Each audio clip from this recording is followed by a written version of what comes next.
नमस्कार बच्चों, आप सभी को यह जानकर बहुत ही ज्यादा खुशी होने वाली है। 13 तारीख को, जी हाँ परसों, आप जो है सामाजिक विज्ञान के पेपर में 75 में से 75 अंक लाने वाले हैं। जी हाँ बच्चे, आप सभी के लिए जो है क्वेश्चन पेपर हम लेकर के आ चुके हैं।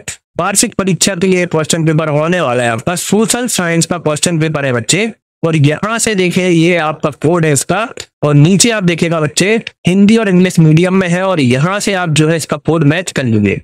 तो बच्चा ये जो क्वेश्चन पेपर है लगभग सभी जिलों में आ रहा है। जैसे इंदौर हो गया, झाबुआ हो गया, ठीक है, आपका रतलाम हो गया, और जो है भोपाल हो गया, ठीक है, जबलपुर हो गया, और जो है बड़वानी हो गया। तो आप लोग अपने जिले का नाम कमेंट करके बताइएगा, ठीक है। तो सेट ए से लेकर के सेट ई तक सारे क्वेश्चन पेपर आ रहे हैं। तो बच्चे यहाँ से आपको जो है अपना सेट देख लेना है, आपको कौन सा सेट आ रहा है। तो अपने सेट का नाम भी कमेंट करके जरूर बताइएगा। तो बच्चा जैसे ही आपको क्वेश्चन पेपर मिले ना, तो यहाँ पे जो है अपना रोल नंबर डाल लेना, ठीक है। हिंदी और इंग्लिश मीडियम वाले सभी विद्यार्थी इस क्वेश्चन पेपर को देखेंगे, और बच्चे क्वेश्चन नंबर 1 से लेकर के क्वेश्चन नंबर जो है हम 23 तक, ठीक है, सभी प्रश्नों के उत्तर आपको बताएंगे, ठीक है। तो चलिए आगे बढ़ते हैं। पहला प्रश्न हम देख लेते हैं। सही विकल्प चुन करके लिखना है, ठीक है। एक नंबर के टोटल 6 सही विकल्प पूछे गए हैं। तो बच्चा पहला प्रश्न है हमारा, कर्क रेखा किस राज्य से नहीं गुजरती है। तो कर्क रेखा जो है आपकी वो उड़ीसा राज्य से नहीं गुजरती है, ठीक है। उड़ीसा का आपने नाम सुना होगा, तो वही राज्य है, यहाँ से कर्क रेखा नहीं गुजरती है। नेक्स्ट है आपका, नर्मदा नदी का उद्गम स्थल कहाँ पर है। तो बच्चे आप सभी ने सुना होगा अमरकंटक की पहाड़ियां, ठीक है। तो अमरकंटक में ही नर्मदा नदी का जो है उद्गम स्थल है। नेक्स्ट है बच्चे आपका, रूस के विषय में, ठीक है, रूस के विषय में शांति भूमि एवं रोटी का नारा किसने दिया था। तो बच्चे शांति भूमि एवं रोटी का नारा जो है एक लेनिन नाम के वैज्ञानिक थे, उन्होंने दिया था, ठीक है। किसने? लेनिन ने, ठीक है। ये विदेशी व्यक्ति थे। इसके बाद बच्चा नेक्स्ट है आपका, अमेरिका के सैनिक अड्डे पर्ल हार्बन, ठीक है, पर्ल हार्बन पर जो है बमबारी की थी। किसने की थी? पर्ल हार्बन पर जो है बमबारी वो की हुई थी जापान ने, ठीक है। जापान एक देश है, ठीक है, वहां से जो है बमबारी हुई थी। नेक्स्ट है बच्चे आपका, निम्नलिखित में से कौन सी लवणीय जल वाली झील है। तो बच्चे लवणीय जल वाली झील जो है आपकी सांबर झील है, ठीक है। कौन सी झील है? सांबर। इसके बाद नेक्स्ट है आपका, ग्रीष्म ऋतु में उत्तरी मैदानों में बहने वाली पवन को निम्नलिखित में से क्या कहा जाता है। तो बच्चे इसको जो है लू कहा जाता है, ठीक है। इसको क्या कहा जाता है? लू। तो आपको जो है लू लगा लेना है। इसके बाद बच्चे इंग्लिश मीडियम में है सारे जो क्वेश्चंस हैं, वही क्वेश्चंस हैं इंग्लिश मीडियम वालों के लिए। तो जैसे मैंने यहाँ पे आंसर्स लगाए हैं, वैसे आप जो है इंग्लिश में पढ़ करके इनके आंसर्स लगा लेना, वही आंसर है इनके, ठीक है बच्चा। इसके बाद सेकंड प्रश्न में आपसे रिक्त स्थान पूछे जाए, ठीक है। तो एक नंबर के 6 रिक्त स्थान रहेंगे। तो पहला रिक्त स्थान हमारा रहेगा, गंगा की मुख्य धारा भागीरथी खालिस्तान से निकलती है। तो बच्चा ये जो है आपकी गंगोत्री से निकलती है। कहाँ से? गंगोत्री से, ठीक है। गंगोत्री धाम आपने सुना होगा, वहीं से जो है ये जो है भागीरथी निकलती है, ठीक है। तो गंगोत्री बन लेना। भारत की वर्षा का वार्षिक औसत है। तो बच्चे वार्षिक औसत जो है भारत की वर्षा का वो हो जाएगा 105 सेंटीमीटर, ठीक है। इसलिए हमारे यहाँ बहुत अच्छी फसलें होती है। मानव पृथ्वी के संसाधनों का उत्पादन एवं खालिस्तान करता है। तो बच्चे मानव पृथ्वी के संसाधनों का उत्पादन भी करता है और उपभोग भी करता है, ठीक है। तो इसमें जो है आप उपभोग कर लेंगे। इसके बाद नेक्स्ट है आपका, सन 1917 की सर्दियों में रूस की राजधानी खालिस्तान की हालत बहुत बुरी थी। तो बच्चे उस समय जो है रूस की राजधानी जो थी वो थी आपकी पेट्रोग्राड, ठीक है। पेट्रोग्राड जो थी वो रूस की राजधानी थी, और इसकी हालत भी बहुत खराब थी। इसके बाद बच्चा नेक्स्ट है आपका, जर्मनी के विषय में थर्ड राइज ऑफ डीम्स, ठीक है, थर्ड राइज ऑफ डीम्स ने लिखी। तो ये बच्चा जो है लिखी हुई है इन्होंने, ठीक है, शार्लट ने, ठीक है। ये विदेशी नाम है तो थोड़ा सा आपको घबराना नहीं है, इनके नाम सुनिए, शार्लट बेराट, ठीक है। शार्लट बेराट ने जो है लिखी हुई है। नेक्स्ट है, गेहूं क्रांति शीर्षक से एक विशेष डाक टिकट खालिस्तान ने जारी किया। बच्चे ये विशेष डाक टिकट है वो इंदिरा गांधी जी, जो कि आपके देश के प्रधानमंत्री भी रह चुकी है, तो इंदिरा गांधी जी ने जो है जारी किया था। ठीक है, तो इंदिरा गांधी इसमें भर लेना आप। ठीक है, तो इस प्रकार से जो है इंग्लिश मीडियम वाले जो है बच्चे यहाँ पे सारे जो हिंदी में मैंने बताए हैं वो ट्रांसलेट करके आप भर लेंगे। ठीक है, उसके बाद नेक्स्ट अपन आगे बढ़ेंगे सही जोड़ियों की ओर। सही जोड़ियों का हमें मिलान करना है। तो बच्चा पहला है हमारा जदीदी। तो जदीदी का जो मिलान है आप कर लेना यहाँ से, रूसी साम्राज्य में सक्रिय सुधार मसल सुधारवादी। ठीक है, तो रूसी साम्राज्य में सक्रिय मसल सुधारवादी से आपको मिलान कर लेना। इसके बाद बच्चा नेक्स्ट है आपका वाइमर गणराज्य की स्थापना। तो ये जो है बच्चे आपकी 1918 में, ठीक है, 9 नवंबर 1918 में की गई थी। ठीक है, तो ये दूसरे में मिला लेना आप डायट्रिच ब्रेटिस। ठीक है, डायट्रिच ब्रेटिस। तो डायट्रिच ब्रेटिस जो है आपका ये जो है आपका बच्चे जर्मन से संबंधित है। ठीक है, तो इसका थोड़ा सा हिंदी उच्चारण अगर मिस्टेक हो गया हो, क्या है इसका, डायट्रिच ब्रेटिस। ठीक है, तो ये थोड़ा सा विदेशी शब्द इसलिए इसको पढ़ने में भी थोड़ी कठिनाई होती है। विश्व का 5वां बड़ा देश। तो विश्व का 5वां बड़ा देश जो है आपका बच्चे ये हो जाएगा आपका ब्राजील। ठीक है, ब्राजील जो है विश्व का 5वां सबसे बड़ा देश है। तो सारा पात, ठीक है, तो सारा पात का जो मिलान है आपको बच्चे करना है उत्तर में स्थित है। कहाँ पर स्थित है, उत्तर में। राष्ट्र आपका राष्ट्रीय खाद्य सुरक्षा अधिनियम। तो बच्चा ये जो है आपका 1913 में आया। कब आया, 1913 में। 1914 जो है भटकाने के लिए दिया गया था, इसका किसी से भी मिलान नहीं करना। इसी प्रकार से इंग्लिश मीडियम वाले देख कर मिला लेना। इसके बाद बच्चा आपका नेक्स्ट है एक शब्द या एक वाक्य में उत्तर लिखिए। तो पहला प्रश्न हम यहाँ से देखेंगे, भारत की सबसे लंबी नदी। तो बच्चा गंगा नदी ही भारत की सबसे लंबी नदी है। तो इसमें जो है आप गंगा भर लेना। दक्षिण दोलन में जुड़ा हुआ क्या है। तो बच्चा दक्षिण दोलन में जो है जुड़ा हुआ है आपका एल नीनो। ठीक है, एल नीनो जो है आपका दक्षिण दोलन में जुड़ा हुआ है। यूनानी में क्रोशिया। ठीक है, यूनानी में जो है क्रोशिया का जो है अर्थ होता है। तो क्रोशिया का अर्थ पूछा गया है बच्चे। तो क्रोशिया का अर्थ होता है शासन करना। ठीक है, क्या होता है, शासन करना। ठीक है, शासन करना। तो इस प्रकार से आपको भर देना है। नेक्स्ट है आपका यंग इंडिया। ठीक है, यंग इंडिया पत्रिका का संपादन किसने किया था। तो बच्चा ये जो है आपका महात्मा गांधी ने किया था। किसने किया था, महात्मा गांधी जी ने। ठीक है, तो इसमें जो है आप महात्मा गांधी भर लेंगे। ठीक है, इसके बाद बच्चा आपका नेक्स्ट है नागरिकों का प्रतिनिधि चुनने का अधिकार क्या कहलाता है। तो जब भी नागरिक अपना प्रतिनिधि चुनते हैं तो वो कहलाता है मत अधिकार। ठीक है, मत अधिकार। ठीक है, मत अधिकार बोलते हैं इसको। ठीक है, उसके बाद बच्चा नेक्स्ट है आपका पाकिस्तान में चेनाब से मिलने वाली नदी है।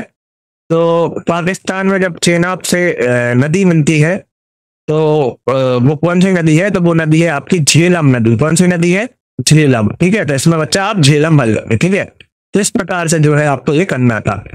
तो ये इंग्लिश वाले जो है इसी प्रकार से बिल्कुल जो है इंग्लिश में ट्रांसलेट करके कर लेंगे। ठीक है बच्चा, इसके बाद आपका सत्य दिया गया है। तो चलिए सत्य भी आपको बता देते हैं।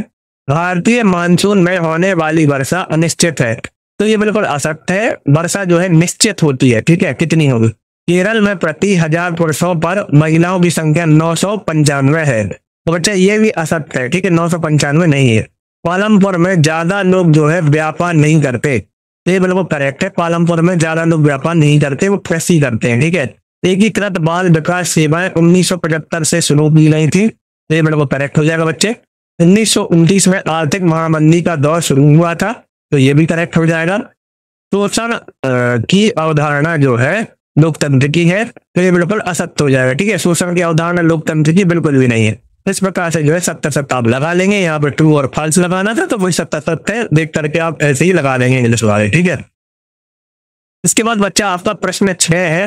प्रश्न 6 में दिया गया है कब और किस नहर के खुलने से भारत और यूरोप के बीच की दूरी कम हो गई। तो यहां से मैं आपको बता देता हूं। देखिए कुछ इस प्रकार से आपको लिखना है। सन 1969 में स्वेज नहर के खुलने से भारत और यूरोप के बीच की दूरी जो है कितनी बची, सिर्फ 7000 किलोमीटर कम हो गई। ठीक है, तो ये आप जो है लिख लीजिएगा आंसर, यहाँ से आपको लिख लेना है। इसके बाद बच्चा अपन जो है अथवा देखेंगे। तो अथवा आप स्वयं से करिएगा। और इसका सॉल्यूशन का पीडीएफ आपको बता दूंगा मैं कहीं पर भी, वीडियो के किसी भी पार्ट में, तो आप बिल्कुल अंदर तक देखना, सारे प्रश्नों के उत्तर आपको बताए जाएंगे। इंग्लिश वाले इंग्लिश में लिखेंगे आंसर, ठीक है, इसी को आप ट्रांसलेट कर लेना जो मैंने हिंदी में बताया। 7वां प्रश्न है, मौसम से क्या आशय है? तो बच्चा मौसम से क्या आशय है इसको हम समझ लेते हैं। देखिए, मौसम का आशय जो है किसी स्थान विशेष के किसी निर्दिष्ट समय की वायुमंडलीय दशाओं, तापमान, वायुदाब, हवा, आर्द्रता एवं वर्षा से होता है। वायुमंडल की उपरोक्त दशाओं को जो है जलवायु और मौसम का तत्व कहते हैं। इस प्रकार से जो है इसका आप आंसर लिख लेंगे। बच्चा इसके बाद जो नेक्स्ट आपसे पूछा गया है, इसका जो इंग्लिश में है वो आप जो है इंग्लिश में ट्रांसलेट कर लेंगे। 8वां प्रश्न है, वृष्टि छाया प्रदेश क्या है? ठीक है, तो वृष्टि छाया प्रदेश क्या है? कुछ इस प्रकार से आपको पर्वतीय से लिखना है। पर्वतीय वायु विमुख ढाल क्षेत्र जहां वर्षा नहीं हो पाती, ठीक है, वह जो है क्षेत्र शुष्क रह जाता है, उसी को जो है वृष्टि छाया क्षेत्र बोलते हैं। ठीक है, वो जहां पर वर्षा नहीं होती उसी को बोलते हैं वृष्टि छाया क्षेत्र। अथवा वाला आप स्वयं से करेंगे। ठीक है, 9वां है, व्यापारिक पवनें किन्हें कहते हैं? तो बच्चा व्यापारिक पवनों को हम समझ लेते हैं किन्हें बोलते हैं। भूमध्य रेखाएं रेखीय निम्न वायुदाब कटिबंध की ओर जो है दोनों ओर ही गोलार्धों के उष्ण जो है उच्च वायुदाब कटिबंधों से निरंतर बहने वाली पवन को जो है व्यापारिक पवन कहा जाता है। ठीक है, तो इस प्रकार से जो है आप लिख लेना। इस पर बच्चा 10वां देखेंगे हम, कॉन्वेंट का क्या आशय है? तो चलिए कॉन्वेंट का आशय हम देख लेते हैं। कॉन्वेंट का आशय है, कॉन्वेंट धार्मिक जीवन को समर्पित समूह की इमारत है। ठीक है, इस प्रकार से इसका हमें लिखना था। पर बच्चा नेक्स्ट यहाँ पर ड्यूमा पर टिप्पणी लिखना है, तो चलिए आपको दिखा देते हैं ड्यूमा पर टिप्पणी। इसका अथवा वाला देखेंगे हम बच्चे, कोऑपरेटिव क्या है? ठीक है, ये वाला अथवा वाला हम देख लेंगे। इसका कोऑपरेटिव क्या है? तो कोऑपरेटिव ऐसे लोगों का समूह है जो मिलकर चीजें बनाते थे और जो है मुनाफे को प्रत्येक सदस्य द्वारा किए गए काम के हिसाब से आपस में बांट लेते थे। ठीक है, इस पर बच्चा नेक्स्ट है आपका लेटेक्स क्या है, इसका उपयोग बताना है। तो लेटेक्स क्या है इसको देख लेते हैं हम। लेटेक्स जो है रबड़ के पेड़ से प्राप्त तरल पदार्थ को जो है लेटेक्स कहा जाता है। ठीक है, और इसका उपयोग जो है रबड़ निर्माण करने में किया जाता है। ठीक है, इसके बाद बच्चा नेक्स्ट है आपका नागरिक का कार्य लोकतंत्र को किस प्रकार प्रभावित करता है? तो बच्चे इसका अथवा वाला देखेंगे हम। डेमोक्रेसी शब्द किस भाषा के किस शब्द से है? ठीक है, तो डेमोक्रेसी किस भाषा के किस शब्द से है? तो बच्चे ये जो है यूनान में डेमोस का अर्थ होता है लोक, और यह जो क्रेसिया का अर्थ होता है, ठीक है, शासन, इसलिए इसका डेमोक्रेसी लोकतंत्र का अर्थ लोगों पर शासन, लोगों का शासन। ठीक है, तो ये कुछ इस प्रकार से जो है डेमोक्रेसी आपको लिखना है आंसर। इसके बाद बच्चा नेक्स्ट है आपका नेहरू संविधान निर्माताओं के हाथ शपथ चाहते थे। नेहरू जी संविधान निर्माताओं के हाथ से क्या शपथ चाहते थे? ठीक है, जो संविधान निर्माण कर रहे हैं, तो नेहरू जी ने कहा कि शपथ हम आप लेंगे भारत की सेवा करने का अर्थ दुख और परेशानियों में पड़े लाखों लोगों की सेवा करना, इसका अर्थ दरिद्रता, अज्ञान, बीमारियों का अवसर और असमानता का अंत। ठीक है, इस पर बच्चा नेक्स्ट आप देखिएगा संविधान संशोधन क्या है, ये भी आपका ढूंढता है। तो संविधान संशोधन क्या है? देश की सर्वोच्च विधायी संस्था द्वारा उस देश के संविधान में किया जाने वाला बदलाव जो है संविधान संशोधन कहलाता है। ठीक है, इस पर बच्चा नेक्स्ट है आपका शिशु मृत्यु दर से क्या अभिप्राय है? 1951 बाद 2016 में कितनी प्रतिशत थी? तो चलिए आपको बता देते हैं। तो बच्चा शिशु मृत्यु दर जो है से आशय 1 वर्ष से कम आयु के शिशुओं की मृत्यु से है। 1991 से में 147 से घटकर 2017 में जो है 2016 में जो है 37 पर आ गई है। ठीक है, इसके बाद बच्चा नेक्स्ट है आपका मौसमी बेरोजगारी का अर्थ क्या है? तो चलिए आपको बता देते इसका अथवा वाला जो है किस पूंजी को आप जो है सबसे अच्छा मानते हैं? ठीक है, तो किस पूंजी को सबसे अच्छा मानते हैं? हम मानव पूंजी को सबसे अच्छा मानते हैं। ठीक है, और ये पूरा देश है तक आप लिख लेंगे। इसके बाद बचता आपका जो है 3 अंक वाले प्रश्न स्टार्ट हो जाएंगे प्रश्न 18 से। तो प्रश्न 18 है हमारा, भारत एक उप महाद्वीप क्यों कहा जाता है? तो बच्चे प्रश्न 18 से जो सारे क्वेश्चन है 23 तक, ठीक है, 18 से 23 तक, उन सबको हम आगे बताएंगे। उसके पहले आपको एक जरूरी सूचना देनी है। जो मैं ये सॉल्यूशन आपको दिखा रहा हूँ, देखिए ये पीडीएफ फॉर्म में पूरा सॉल्यूशन है। देखिए प्रश्न क्रमांक 1 से लेकर के सारे प्रश्न इसमें मिल जाएंगे पीडीएफ के रूप में। ठीक है, तो आपको जो है गूगल ओपन करके जो है स्टडी नोट्स के लिखना है। मैं एक बार अपने स्मार्टफोन में आपको जो है इसका पीडीएफ डाउनलोड करके दिखा देता हूँ। ठीक है बच्चा, तो आपको जो है स्मार्टफोन अपना हाथ में ले लेना है। ठीक है, स्मार्टफोन अपना हाथ में लेने के बाद जो है आपको जो स्टेप बताए जाए वो फॉलो करने हैं। ठीक है, तो बच्चा आपको जो है अपना स्मार्टफोन जो है हाथ में ले लेना है। ठीक है, आप अपना स्मार्टफोन हाथ में ले लीजिए और जो स्टेप मैं आपको बता रहा हूँ वो ध्यान से देखते चलिए। गूगल पे आपको लिखना है स्टडी नोट्स पीजे। स्टडी नोट्स पीजे आपको मिल जाएगा। स्टडी नोट्स पीजे पे आप क्लिक कर देना। जैसे आप क्लिक करेंगे बच्चा, नीचे आपको खिसकाते हुए आना है। धीरे धीरे आप खिसकाएंगे तो आपको जॉब बाई क्वालिफिकेशन का एक सेक्शन मिलेगा।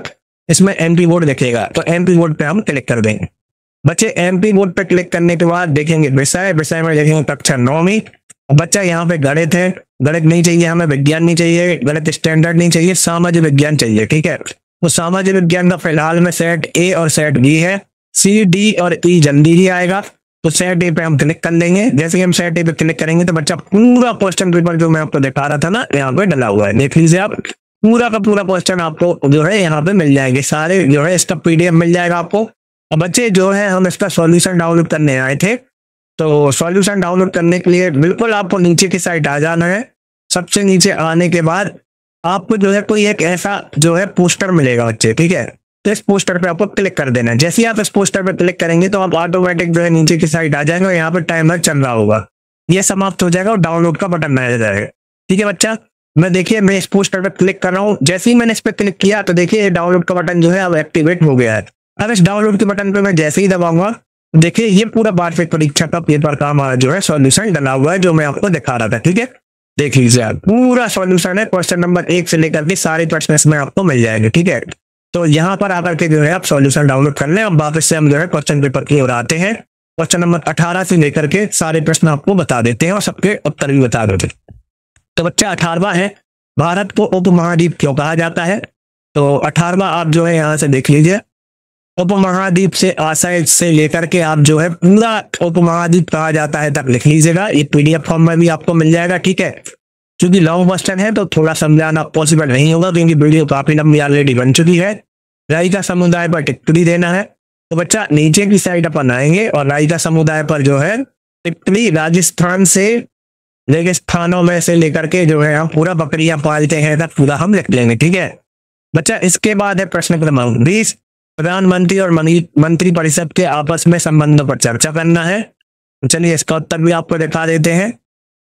संबंध में कौन कौन सी चर्चाएं हुई, ये 3 पॉइंट दिए गए हैं, लिख लेंगे आप। ठीक है, इस पर बच्चा प्रश्न क्रमांक 21 पे आएंगे। तो प्रश्न क्रमांक 21 पर उत्तर आपको दिखा देते हैं। कुछ इस प्रकार से जो है मानचित्र आपको बनाना था बच्चे, तो मानचित्र आप बना लेना। ठीक है, इस प्रकार से जो है आप 21 का मानचित्र बना लीजिएगा। तो बच्चा 22वां है आपका, 22वां देख लीजिए। तो बच्चे 22वें में जो है उत्तर, 22वें का उत्तर आपको दिखा देते हैं।